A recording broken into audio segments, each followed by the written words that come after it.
कहानी है रामपुर गांव की, जहां के मर्द महिलाओं को हमेशा नीचा दिखाने की कोशिश में रहते।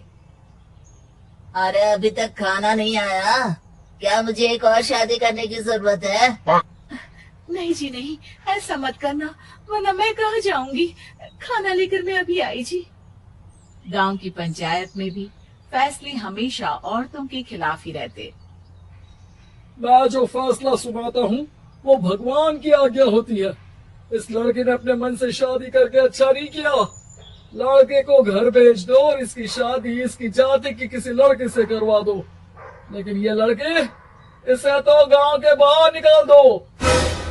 नहीं नहीं जमींदार साहब, ये क्या बोल रहे हैं? ऐसा नहीं हो सकता। मेरी बेटी मासूम है, इसे अच्छे बुरे की समझ नहीं है।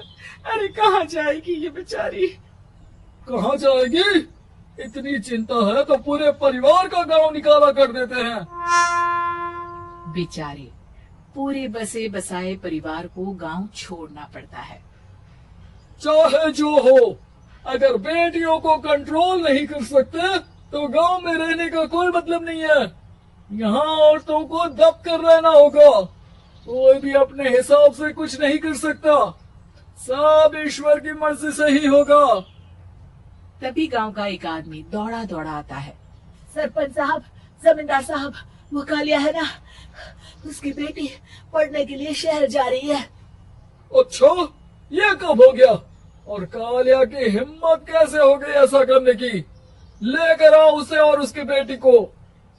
बस फिर क्या था, हाजिर हो जाते हैं कालिया और उसकी बेटी सरपंच के सामने। और कालिया, ये क्या सुनने में आ रहा है? बेटी को इंजीनियर बना रहा है तू? और ये बता, गांव में तो स्कूल नहीं है, फिर कहां से इतनी क्लास पास कर गई तेरी बेटी?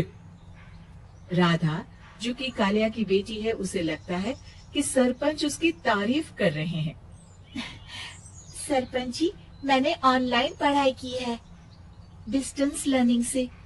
सभी में मैंने अच्छे नंबर पाए हैं, जिसे देखते हुए शहर की इंजीनियरिंग कॉलेज में मुझे स्कॉलरशिप मिली है। वाह जी वाह, क्या होती है ये?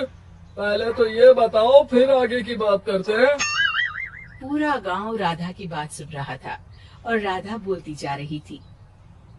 तो ऐसे मैं फ्री में एक अच्छी शिक्षा लेकर गांव में जो कुछ परेशानियां हैं, जैसे बिजली, पानी और इंटरनेट जैसी समस्याओं के लिए काम करूंगी। मैं गांव को शहर से जोड़ने के लिए पुल का निर्माण करवाने का प्रस्ताव रखूंगी। मुझे पूरी उम्मीद है कि जल्द ही हमारा गांव भी तरक्की की राह पर चल पड़ेगा।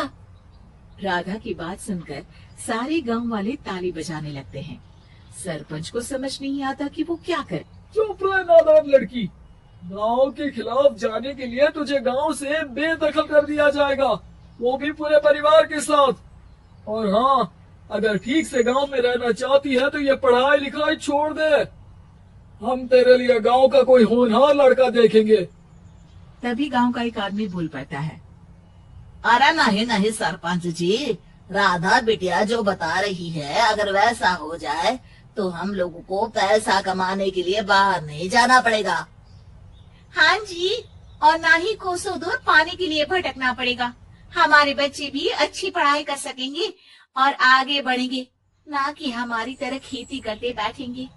क्यों गांव वालों, राधा बिटिया का साथ देना चाहिए ना। सरपंच देखता है कि गांव राधा के साथ है तो वो चुप हो जाता है। वो घर आकर अपने सलाहकार से बात करता है, जो बहुत ही चालाक किस्म का इंसान होता है। अरे सरपंच साहब, आपको बहुत ही होशियारी से काम लेना पड़ेगा। एक बार गांव तरक्की कर गया, यहाँ के बालक पढ़ लिए तो कोई ना पूछेगा आपको। और फिर ये जो बेटा और बेटी है ना आपके, इनको भी आम लोगों की तरह ही जीवन जीना होगा। हाँ, लेकिन करे तो क्या करे? वो ना अब मुझ पर छोड़ दीजिए, पास मैं जैसा बोलूं करते जाइए। अगले रोज सुबह जब गांव वाले सोकर उठते हैं तो राधा के घर के बाहर और साथ ही वो लोग जिन्होंने राधा का सपोर्ट किया था, उनके घर के आगे लाल रंग से कल आऊंगी लिखा होता है। कल आऊंगी, ये क्या होता है? अरे यह तो खून से लिखा है, लगता है कोई भूत प्रेत या चुड़ैल का साया है। चलो सरपंच जी के पास चलते हैं। सभी सरपंच के पास जाकर उसे सारी बात बताते हैं। ओह, ये तो बड़ी मुश्किल की बात है। चलो, मैं एक बाबा को जानता हूँ, उन्हें बुला लेता हूँ। सरपंच बाबा को लेकर गांव के घर के बाहर जाता है।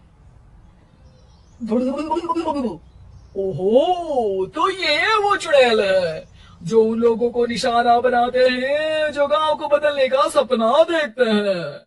वो गांव को ऐसे ही संपन्न देखना चाहती है। वो नहीं चाहती कि कोई बाहरी यहाँ का कायाकल्प करे।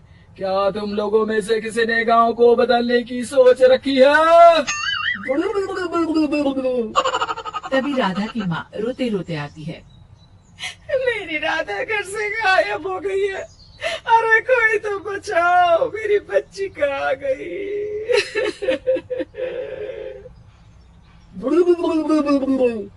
ले गई वो चुड़ैल, तेरी बच्ची को ले गई। अब वो उसे श्रापित करके छोड़ेगी, उस पर चुड़ैल का साया हो जाएगा। तभी बुरी सी हालत में राधा भी वहाँ आ जाती है। उसके बाल चुड़ैल की तरह फैले होते हैं और कपड़ों में खून लगा होता है। सभी राधा को देखकर डर जाते हैं। माँ, पता नहीं मुझे कौन उठा कर ले गया था। अरे दूर दूर हो जा चुड़ैल, अब हम लोग इस गांव में नहीं रुकेंगे। अरे कैसी बातें कर रहे हैं आप? कल तो आप मेरे भरोसे गांव का हुलिया बदलने, अपने बच्चों को पढ़ाने और तरक्की उन्नति की बात कर रहे थे, तो आज क्या हो गया आपको? ये फिर तुम लोगों को बहकाएगी। ये चुड़ैल गांव में आ चुकी है, ऐसे ही ये तुम्हारे घर के बच्चों को भी ले जाएगी। गांव वाले राधा को गांव से बाहर निकाल देते हैं। उसके माँ बाप रोते रहते हैं, लेकिन गांव वाले नहीं मानते। मैं भी अपनी बहन के साथ गांव के बाहर रहूंगा, लेकिन वो पढ़ाई नहीं छोड़ेगी। वहीं सरपंच के घर पर सलाहकार कहता है। देखा, सांप भी मर गया और लाठी भी नहीं टूटी। लेकिन अगले ही दिन सरपंच के घर के बाहर भी वही शब्द लिखे होते हैं। और फिर सरपंच की बीवी कहती है, हमारी बेटी को किसी ने अगवा कर लिया है। तभी राधा का भाई वहाँ आ जाता है। अरे गांव वालों, मैंने सरपंच जी की बेटी को देखा था। वो चुड़ैल उसे उठाकर ले जा रही थी। अरे क्या मजाक कर रहे हो? नहीं नहीं सरपंच जी, आप नहीं जानते। वो चुड़ैल अब आपकी बेटी में आ जाएगी, जैसे राधा के अंदर आ गई थी। तभी सरपंच की बेटी वैसी ही हालत में वहाँ आती है जैसे राधा आई थी। पापा, पता नहीं कैसे मैं गायब हो गई थी। चुड़ैल, इसके अंदर भी चुड़ैल का साया है, मारो इसे। अरे नहीं नहीं, इसे भी राधा के पास गांव के बाहर ही भेज दो। अरे चुप रहो, मेरी बेटी कहीं नहीं जाएगी और चुड़ैल बुड़ैल कुछ नहीं होता है। अरे कैसे बात कर रहे हो सरपंच जी? आप तो बोल रहे थे कि आपका फैसला भगवान का ज्ञान होता है, तो अपने पर बात आई तो अब आप ऐसे बोल रहे हैं। अरे ना ना ना, आपको अपनी बेटी को त्यागना ही होगा। अरे बुलाओ बाबा को। राधा का भाई बाबा को ले आता है, जिसे अब गांव वालों के डर के कारण सच बोलना पड़ता है। मैं कोई बाबा नहीं हूँ, मैं तो मोची था। ये सलाहकार महोदय ने मुझे कहा था एक्टिंग करने को। वो मुझे पैसे देने वाले हैं। अब मुझे माफ कर दो। गलती हो गई, मुझे माफ कर दो। तभी वहाँ राधा आ जाती है। देखा सरपंच जी, जब गांव के बच्चे साक्षर होंगे तो आप जैसे लोगों की चालाकी नहीं चलेगी।